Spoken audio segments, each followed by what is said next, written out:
pull.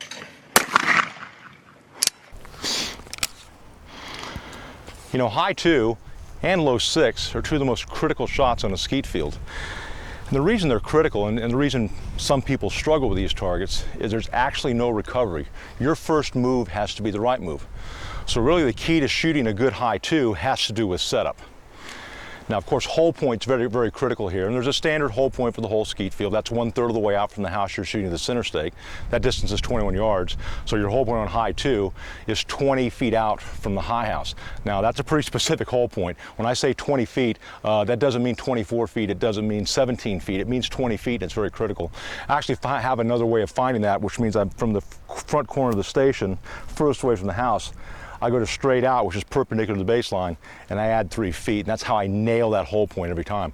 Now, even more critical than the hole point is what you're doing with your eyes.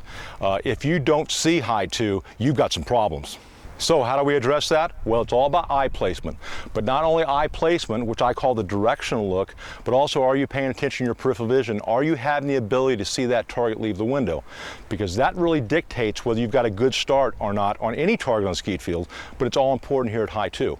So my hole point straight out +3, which is 1/3 of the way, my eyes are actually straight out, which is just a couple of feet off the edge of the gun.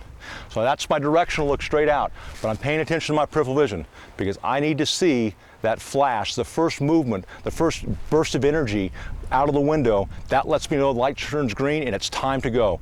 And once I get that start, high 2 is actually not that difficult to shot. And I always tell people high 2 and low 6 are the two shots on the field that I never think about lead. I don't have time. The whole key to high 2 and low 6 is to get a good start, which means a good hole point, eyes settled and focused, paying attention to your peripheral vision, make a good start on that target, and you'll own it.